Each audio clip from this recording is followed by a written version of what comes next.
Si vous êtes auditeur et auditrice de podcasts de montagne ou de sciences, vous avez déjà entendu ma voix dans le camp de base ou dans le podcast Écho de Sciences Grenoble. Au premier semestre 2024, j'ai relevé un défi. Accompagner les étudiants et étudiantes en master communication et culture scientifique de l'université Grenoble-Alpes. Ensemble, nous avons réalisé 5 épisodes pour partir à la rencontre des rivières des Alpes, coproduit avec l'équipe de Territoire de Sciences.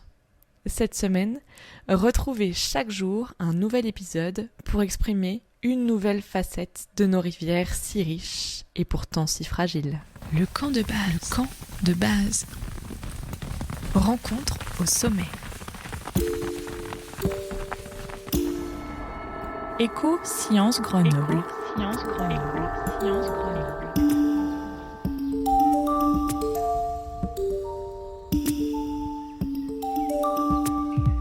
Aujourd'hui, les voix des rivières racontent ces cours d'eau qui éclairent les Alpes. L'écologie, l'ingénierie et l'énergie composent le 3e épisode de cette série. L'hydroélectricité, c'est la transformation de l'énergie de l'eau qui est associée à une hauteur de chute. Faire tourner des turbines qui vont ensuite faire tourner des machines qui transforment le mouvement en électricité.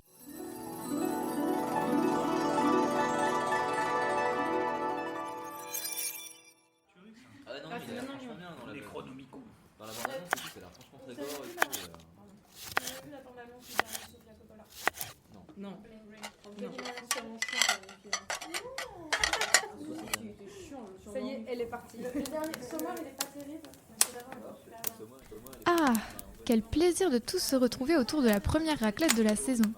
Les pommes de terre qui cuisent lentement dans l'eau qui bout, le fromage qui fond dans la machine, les lumières tamisées et le son du crépitement du feu de cheminée. Mais attendez, cette ambiance chaleureuse nécessite pas mal d'énergie. Alors, d'où vient-elle? Comment est-elle créée? Et quel est son impact sur l'environnement?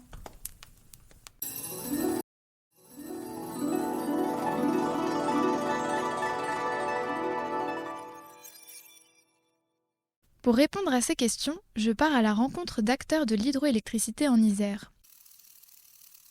J'arpente les reliefs de l'arc alpin pour en apprendre davantage sur cette énergie produite par la force de l'eau des rivières de montagne. Mon premier arrêt sera la maison Bergès, ancienne demeure de l'ingénieur Aristide Bergès dans la vallée du Grésivaudan. Je vais rencontrer Frédéric Virieux, chargé des publics et des collections au sein de cette bâtisse transformée en musée de la houille blanche. Houille blanche. C'est un mot qui sonne bien. Mais qu'est-ce que cela veut dire ? La houille blanche, c'est une expression employée par Aristide Bergès, donc il y a un ingénieur qui va venir s'installer à Lancey au pied des Alpes pour utiliser l'énergie des torrents pour faire fonctionner ses machines. Dans un premier temps, juste l'énergie hydraulique. Et puis dans un second temps, il va aussi produire de l'énergie hydroélectrique pour ses besoins. Et pour communiquer, parce que c'est quelqu'un qui va savoir très vite communiquer et de façon assez efficace. Il va partir du mot houille, donc qui désigne le charbon, qui était donc le moyen de produire de l'énergie qu'on utilisait globalement sur le territoire français. Dans les usines en tout cas. Donc il va partir de ce mot de houille que tout le monde connaît à cette époque pour créer 2 termes, la houille noire pour parler du charbon et la houille blanche pour parler des torrents de montagne qui produisent donc la même énergie que le charbon en quelque sorte, qui vont pouvoir faire fonctionner des machines.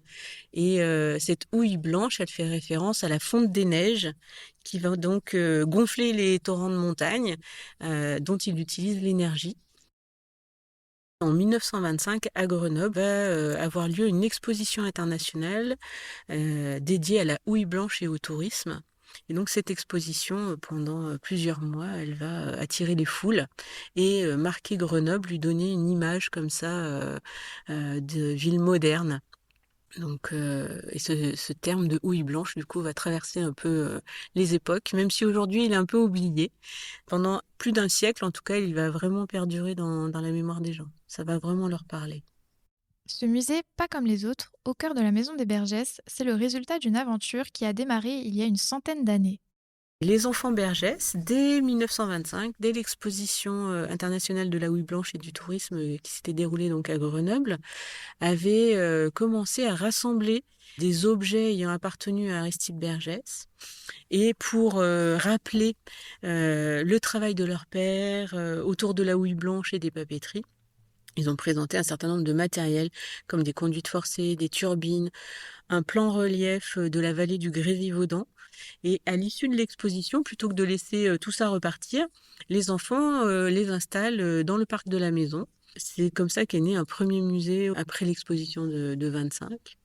Et même auparavant, en fait, les enfants Bergès, après le décès de leurs parents, ont rapidement transformé la maison en un lieu à la mémoire du travail de leur père. Donc, ils ont inscrit dans le décor de cette maison aussi toute l'épopée industrielle et toute l'aventure hydraulique d'Aristide Bergès, donc à travers l'architecture, mais aussi le décor qu'on y trouve. C'est ce qui nous a un peu impulsé aussi l'installation du musée en 2011, donc dans les locaux. D'autant que voilà, la maison avait besoin d'être en partie sauvée parce qu'elle était elle commençait à s'abîmer un petit peu. En plus de raconter l'histoire de la famille Bergès, le musée met également en lumière l'évolution de l'énergie hydraulique, une technologie que les humains ont su dompter depuis des millénaires. L'hydraulique, c'est une énergie très ancienne qu'on utilise depuis l'Antiquité, depuis la nuit des temps, qui va s'améliorer au fur et à mesure au Moyen-Âge pour permettre le développement de la sidérurgie, par exemple. Donc les moulins vont se multiplier et un des tournants de cette énergie, ça va être le 19e siècle avec les progrès qu'on fait notamment au niveau scientifique et technique. On va arriver à mettre au point de nouveaux matériaux, notamment des matériaux métalliques. On va plus seulement avoir des tuyaux en bois, par exemple, on va pouvoir mettre des tuyaux en fonte ou en acier, ce qui va permettre d'aller chercher l'eau sur de très grandes hauteurs, en tout cas concernant les pays de montagne. Donc Bergès, par exemple, sa première conduite forcée, elle va faire 200 mètres de dénivelé. Donc il va aller capter l'eau des torrents, en amener une partie jusqu'à son usine, et au bout de ces conduites forcées, il installe des turbines qui donc peuvent supporter une plus forte pression que les roues en bois. Donc à ces turbines, il va coupler des dynamos. Et ces dynamos, elles vont permettre de transformer donc le mouvement rotatif de la turbine en énergie électrique. Et donc c'est comme ça que naît l'hydroélectricité. À cette époque, l'électricité était principalement produite par des entrepreneurs pour faire fonctionner leurs usines. Mais avec le développement des besoins, des sociétés spécialisées dans la vente d'électricité vont commencer à voir le jour. La France, avec ses fleuves et ses rivières multiples et rapides, est particulièrement riche en houille blanche, la source d'électricité la meilleure et la moins chère. Pour capter cette énergie et pour la rendre productive, la France élève de gigantesques barrages. Ces usines hydroélectriques, elles vont pouvoir notamment se développer après la Première Guerre mondiale avec la mise au point de nouveaux matériels et notamment des transformateurs qui vont permettre le transport de l'électricité d'un point à un autre. Ce qu'on n'arrivait pas très bien à faire auparavant, on avait beaucoup de pertes électriques. Et donc, voilà, la mise au point des transformateurs va vraiment permettre de mailler le réseau et de distribuer l'électricité beaucoup plus largement qu'auparavant. Et donc, l'hydroélectricité va se développer par ce biais-là. Simplement, au moment justement de la Première Guerre mondiale, on va se rendre compte avec la perte de certains bassins de charbon que cette énergie, il faut peut-être lui donner un coup de fouet. Donc on va voter une loi en 1919 où l'on écrit en fait que personne ne peut disposer de l'énergie des cours d'eau sans une concession de l'État. Et à l'issue de la Seconde Guerre mondiale, on va nationaliser ce secteur en créant EDF.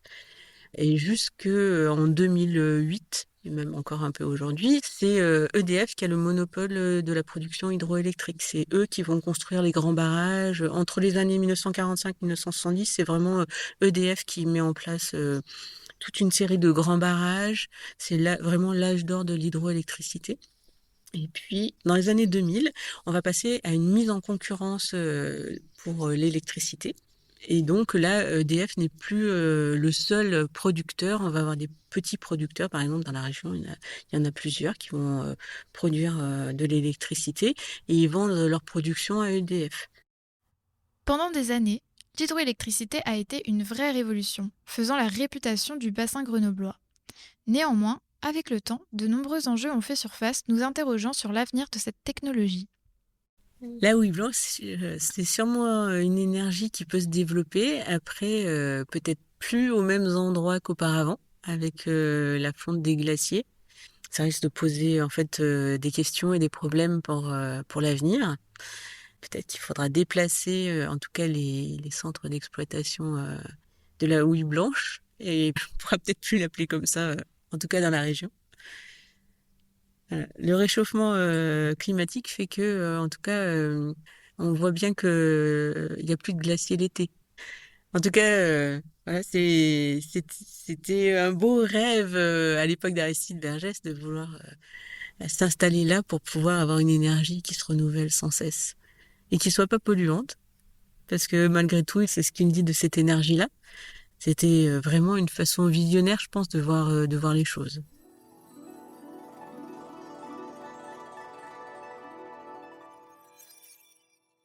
Maintenant que nous en savons plus sur l'histoire de l'hydroélectricité, la naissance et le développement de la houille blanche, je me dirige vers l'ENSECUB, l'École nationale supérieure de l'énergie, l'eau et l'environnement. Je m'en vais rencontrer Céline Bourgeois, enseignante agrégée de génie civil, qui va nous parler du développement des aménagements hydrauliques. On avait un potentiel énergétique par nos cours d'eau qui étaient en montagne et du coup qui permettait justement la possibilité de stocker de l'eau en altitude et d'avoir du coup des puissances disponibles plus importantes. Donc c'est l'ensemble des machines, turbines, donc les machines hydrauliques et les machines électriques qui ont été développées à ce moment-là et qui ont permis la naissance de l'hydroélectricité. Le monde de l'hydroélectricité a été impacté initialement par la découverte justement de cette transformation de l'énergie hydraulique en énergie électrique. Ensuite, c'est beaucoup d'optimisation avec des adaptations aussi de nouvelles machines à des contextes un petit peu différents, sur des régimes hydrauliques un petit peu variés, des nouveaux dispositifs de transformation de l'énergie qui ont surtout fait l'objet de récents développements.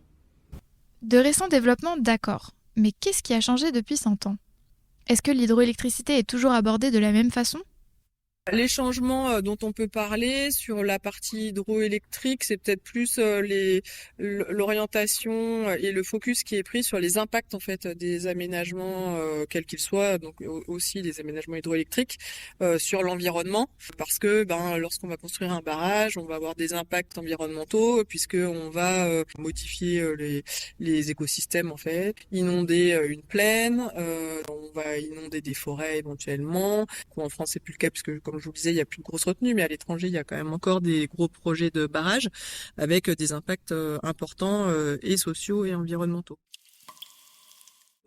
On a toujours eu quand même conscience de ces impacts et faire en sorte de les minimiser. Aujourd'hui, il y a une évolution de la réglementation européenne et française du coup de ce point de vue-là, et du coup, il y a des études d'impact qui sont beaucoup plus poussées sur ces aménagements hydrauélectriques. Cette partie environnement est essentielle puisqu'on parle d'une ressource naturelle vitale, l'eau. Mais ne soyez pas trop pressés, on y reviendra plus tard. Maintenant que le contexte historique a été posé, je lui demande de m'expliquer le fonctionnement des aménagements hydrauliques.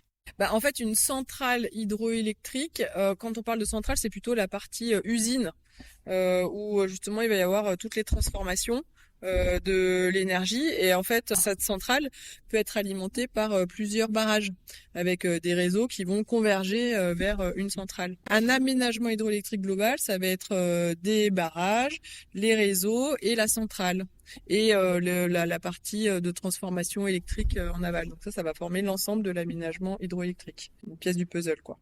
Céline Bourgeois disait tout à l'heure qu'en France, on ne faisait plus trop de barrages hydrauliques. Le dernier en date est le barrage corse de Risanez, construit en 2013. Alors, qu'est-ce qu'on construit maintenant ? Il y a un aménagement hydraulique, mais qui est un petit peu particulier puisque c'est un aménagement en rivière.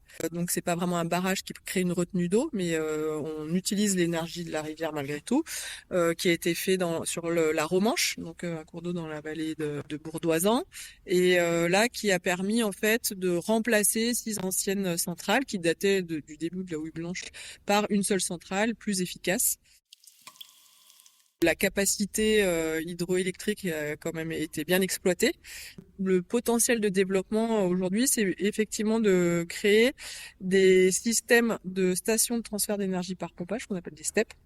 Donc au lieu d'avoir une seule retenue avec l'eau qui descend et donc dont on exploite l'énergie pour créer de l'électricité. Et en fait, on va recréer des stocks d'énergie en pompant de l'eau au moment où les systèmes solaires ou éoliens créent de l'électricité alors qu'on n'en a pas forcément besoin, donc on ne le consomme pas, et ben on va l'utiliser justement dans les pompes qui vont consommer là pour le coup de l'électricité pour remonter l'eau dans les retenues en altitude, et ensuite avoir cette capacité donc ce stockage d'énergie et l'exploiter quand les consommateurs en ont besoin. Donc effectivement, ces systèmes de transfert d'énergie par pompage, c'est des systèmes qui vont être très complémentaires, qui le sont déjà d'ailleurs, mais qui sur lesquels il y a pas mal de questionnements sur où on peut développer ces systèmes-là, puisque dans le système énergétique ou électrique en tout cas français, c'est des systèmes qui sont très complémentaires aux énergies intermittentes que sont le solaire et l'éolien, pour lesquels on ne maîtrise pas quand on produit l'énergie, puisqu'on la prend quand elle est là, c'est-à-dire quand il y a du vent, quand il y a du soleil, quoi. Moi, ça me plairait bien de travailler dans ce milieu. S'il reste de l'optimisation à faire ou bien des études d'impact environnementaux, c'est qu'il y a de l'avenir. Ah, il y a du métier, il y a de la technicité, c'est des aménagements qui sont dans des sites qui sont quand même plutôt sympathiques. Donc c'est dans des milieux naturels, alors aménagés, hein, puisque justement on les a aménagés, mais c'est un cadre de travail qui est plutôt très agréable et avec une belle technicité.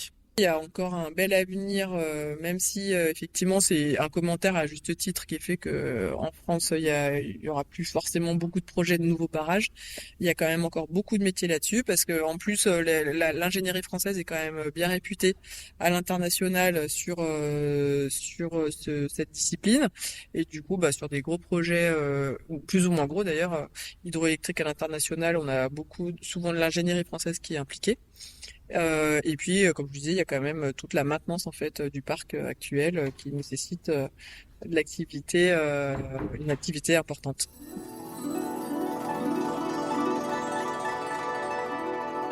Il ne me reste plus qu'un acteur à rencontrer et une question à résoudre. Quel est l'impact de cette énergie dite verte sur l'environnement ? Allez, grimpez ! Je vous chale sur mon vélo direction la Fédération de pêche d'Isère. Ah, où sont mes écouteurs ?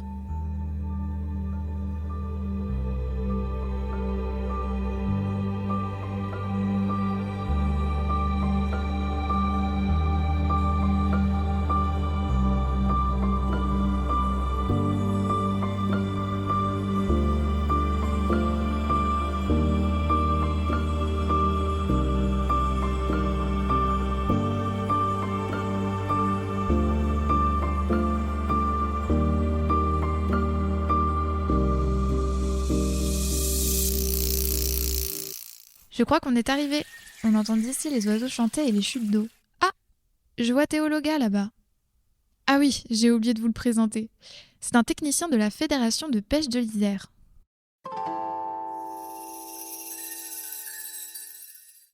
Je vous avais dit qu'on reviendrait sur l'aspect environnemental de l'hydroélectricité. Nous y voilà. Théologa nous parle du rapport qu'ont lui et ses collègues aux aménagements hydrauliques. À force de sessions de pêche, ils ont remarqué des changements sur la faune et la flore aquatique. Chez nous, la principale menace sur ce genre de cours d'eau, c'est pas vraiment l'urbanisme ou le remembrement agricole, comme ça peut être le cas en plaine, ou sur des secteurs très, très denses en termes d'habitants. Mais c'est bien, pour nous, c'est le développement de la micro, voire de la pico-hydroélectricité. La pico et la micro-hydroélectricité sont des petites installations avec une puissance inférieure à 10 MW. Pour comparaison, Un barrage possède une puissance de 10 000 à 20 000 mégawatts. On a une altération importante, alors non seulement de la continuité écologique, du transit sédimentaire, donc de la qualité des habitats, notamment à l'aval des barrages, et également en fait des cours d'eau avec les tronçons court-circuités, dont on a parlé rapidement là à l'écrit. Donc ça, pour nous, en tout cas, vu qu'il y a une volonté quand même assez importante de développement de ce genre de production électrique, qui rentre dans du coup la décarbonation de la politique énergétique à l'échelle nationale, voire à l'échelle européenne. Donc nous, on alerte quand même régulièrement sur le fait que alors, non seulement c'est pas sans impact, et que très souvent les gains en termes de production apportés par ce genre d'installation sont déjà de base souvent mal estimés, parce que du coup ta production hydroélectrique sur un barrage, elle est dépendante du débit que tu as dans ta rivière, et souvent ces débits au fait sont faits avec des débits reconstitués, donc c'est pas des mesures de débit qui sont faites dans le cours d'eau. Donc ça déjà, tu as déjà un biais sur ta production qui est quand même assez importante. Et en plus, ça ne prend pas des évolutions plutôt à la baisse des débits des cours d'eau avec le changement climatique. Donc c'est pour ça qu'on voit apparaître pas mal de projets. Donc clairement, on se pose la question déjà de la rentabilité énergétique et de la pérennité de ces installations dans le temps en termes de production. Les adhérents de la Fédération de pêche d'Isère ont alors réfléchi à des solutions en faveur de la protection de la nature. Il faut bien comprendre que fondamentalement, on n'est pas du tout contre l'hydroélectricité en général. On a de très très bonnes relations avec EDF, on a des grosses opérations de suivi de milieu avec eux. Et c'est juste que nous, on défendrait plutôt, alors c'est un volet un peu politique, mais je me permets d'en parler parce que la ligne directrice est à peu près commune à la plupart des fédérations et du monde de la pêche en général. On est plutôt pour l'optimisation de l'existant ou du suréquipement, c'est-à-dire rajouter une turbine sur un barrage où tu en as déjà deux, si à la place d'en mettre une troisième, pourquoi pas en mettre une troisième, plutôt que d'aller faire des nouvelles installations. Céline Bourgeois m'avait justement dit que les futurs hydroélectriciens travailleront davantage dans l'optimisation puisqu'il n'y a plus de place pour construire des barrages. Mais alors, quels sont les problèmes posés par la construction d'aménagements hydrauliques ? Théo Logard répond à cette question et nous en dit plus sur les débits de rivière. Ça nous pose souci vis-à-vis de la biodiversité de la rivière, parce que même si le seuil est déjà existant, s'il y a une dérivation d'une partie du cours d'eau, du coup, tu as tout un tronçon de la rivière qui se retrouve avec beaucoup moins d'eau. Les barrages à dérivation comme ça, où tu prélèves une partie de l'eau pour la restituer derrière. Donc, il y a un débit réservé. C'est-à-dire que la personne de l'entreprise qui exploite le barrage est obligée légalement de laisser une partie de l'eau dans la rivière sur ce tronçon court-circuité. Il faut savoir que sur le débit, donc ce qu'on appelle le module, donc le module, c'est ton débit moyen annuel. Tu fais des mesures de débit à pas de temps régulier dans l'année et tu fais une moyenne, comme tu ferais une température moyenne pour une ville, même chose. L'obligation légale du volume d'eau que tu es censé laisser en débit réservé, donc à l'aval de ton barrage en permanence, c'est 10% du module. 10% du débit moyen.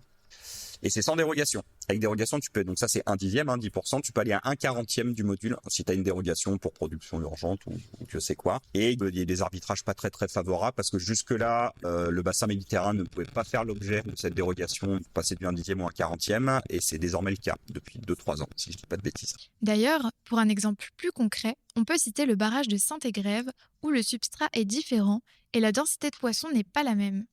Et ce n'est pas le seul. Alors un autre exemple qui est encore plus criant de tronçon court-circuité, c'est à la sortie de l'Indre, c'est sur le Guémort, à la sortie de Saint-Laurent-du-Pont. Tu vas l'été et effectivement, même tu vas dans la rivière, tu vois la couverture algale sur les cours d'eau, c'est très différent de ce que tu vas trouver à l'amont immédiat, typiquement. Et mais on le répète, on n'est pas contre l'hydroélectricité, loin de là, parce que on sait qu'on doit aller vers une décarbonation de la production énergétique et que ça a quand même des intérêts en termes de pilotage et en termes même d'autonomie. Alors, on a même une carte des tronçons court-circuités, parce que ça, pareil, c'était très peu documenté.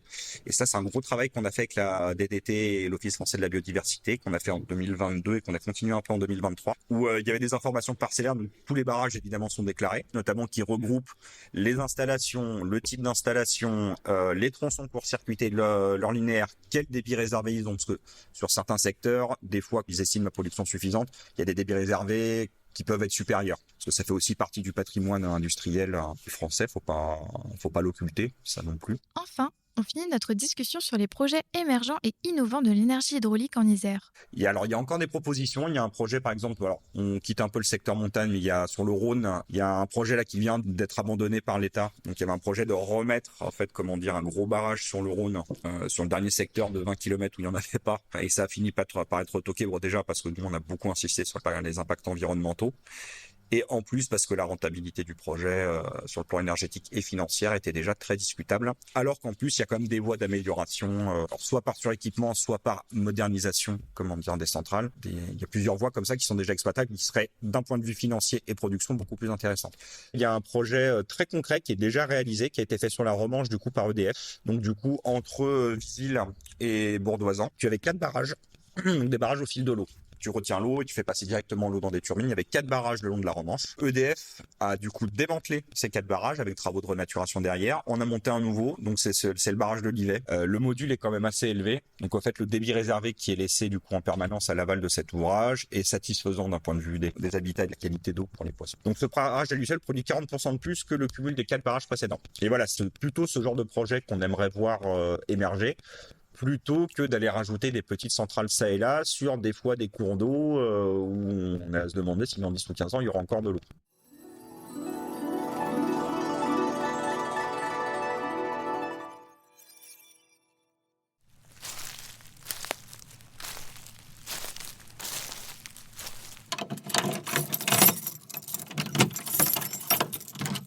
Ah, enfin un peu de chaleur. Cette journée nous a éclairé sur la source de notre électricité, non ? Je vais enfin pouvoir déguster ma merveilleuse raclette. On espère que cet épisode vous a plu. N'hésitez pas à le partager et à le réécouter. On remercie Frédéric Virieux, Céline Bourgeois et Théo Loga pour leur participation.